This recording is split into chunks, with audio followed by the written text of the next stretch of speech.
Thank you, Madam Chairman. First of all, for the record, I agree that the climate is changing, and I believe human activity contributes to it, but that is not the leading factor for climate change. I asked three scientists who appeared before the Select Committee on the Climate Crisis, including one scientist who is a lead author and lead editor of the International Panel on Climate Change report. If we completely eliminated all CO2 emissions, went to absolute zero in the United States, would it stop climate change? And their unanimous answer was no.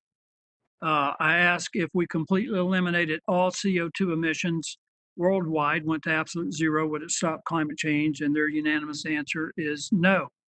That does not mean we shouldn't do all that we can to mitigate and reduce CO2 emissions.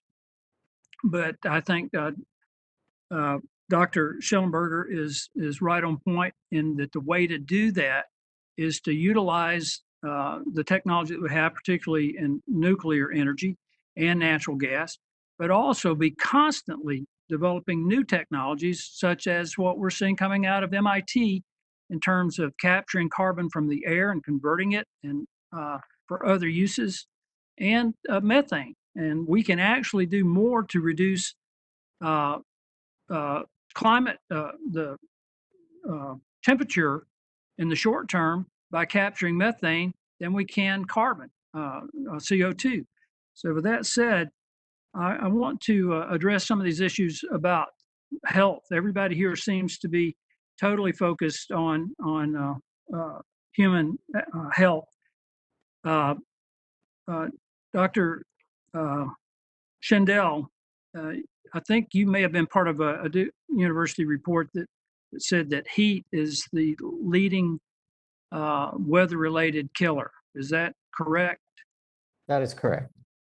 Well, that's interesting because a subsequent publication or another publication from Lancet said that cold weather, even moderate cold, kills 20 times more people than heat, which I don't know where you got your information, but cold, even the CDC says that cold is a greater threat to human life than heat, even moderate cold.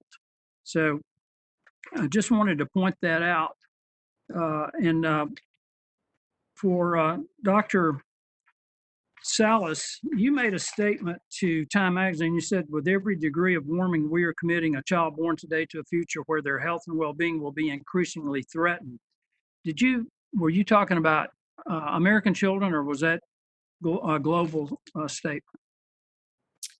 So that was based off the 2019 Lancet Countdown report that is published in the Lancet, which is one of the world's most prestigious medical journals. I just ask you a simple yes or no.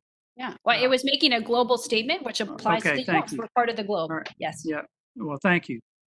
That's what I wanted to know, because I also want to know if you believe that it's in our best interest to reduce economic activity in order to reduce pollution, because you guys keep conflating air quality with climate change. Those are two separate things, but do you agree that we need to reduce economic activity to reduce the amount of pollution and also to impact climate change to improve human health? It's a yes or no. Well, I would like to say that it's interesting in regards to the discussion around pollution, because yes, there have been changes to pollution. I'm just asking a simple question. Do you agree that we're better off reducing economic activity to protect human health in regard to reducing pollution? I don't think it's not an either or question. Well, apparently it is, because that's what Greta Thunberg was advocating. It's also what a report from the National Center for Biotechnology Information was advocating. Literally, that evidence supports the overall hypothesis that a strong economy is associated with elevated air pollution levels, and in particular, mobile source pollutants. Similarly, a weak economy is associated with lower air pollution levels and supposedly improved human health. So I just think that we go off the rails when we get on these topics, and it's political. I mean, this statement that people were advocating hydroxychloroquine as a cure is a misrepresentation. Hydroxychloroquine was offered as a therapeutic to help people recover more quickly. It doesn't cure COVID-19. So it just drives me nuts that I listen to people like you come before the committee, and it's all political. It's all an agenda when there are ways to improve the human condition. If we implement what is being proposed through the new Green New Deal, we're talking about adding 78 million more people who will go hungry. That's worldwide, that's global. We're talking about denying people access to basic necessities that we take for granted in this country, like being able to have a refrigerator. And we think that we can meet those needs with renewables that, with what we could provide right now, would probably power a big screen TV for half a day. I mean, Dr.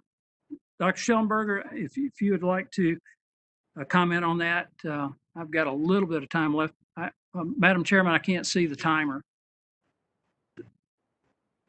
Dr. Which Schellenberger. time remains? Expired. It's expired. Your time is expired. She may answer your question. Well, it was directed to Dr. Schellenberger. Okay. Yeah, I mean, I would just, I think that the concern raised about misinformation comes from folks that are also conflating extreme weather and disasters. So IPCC and every dictionary I've seen defines disasters as deaths from extreme weather and property damage. Deaths from natural disasters are going down around the world. They've been going down 90%. It's just wonderful. We should celebrate it. Few of our loved ones are being swept away in floods and hurricanes. All of the increase in property damage is due to the fact that we've become wealthier. So the idea that people can see climate change in natural disasters is completely fallacious. That's not science, that's misinformation. Yes, we are able to detect in some extreme weather events a climate signal, but it takes very careful attribution studies. This effort to mislead people and this citation, oh, it's hot in Washington, D.C. I see both sides of the aisle. Some people say, oh, it snowed, therefore there's no global warming. Other people say it's hot out. That's proof of climate change. That's all fallacious, completely pseudoscientific, should just be considered, that should not be done. I mean, it's just grossly misleading. And somehow this idea that raising the concern that 50% of human beings on Earth say that they think climate change can make humans extinct, the idea that that's not a concern, or that the rising levels of anxiety among teenagers should not be a concern. I'm sorry, but if you're a parent, our kids have enough stress in their lives from social media and the status competitions they see every day. They don't need to be told that they may not live long enough to have children. I think that's unconscionable.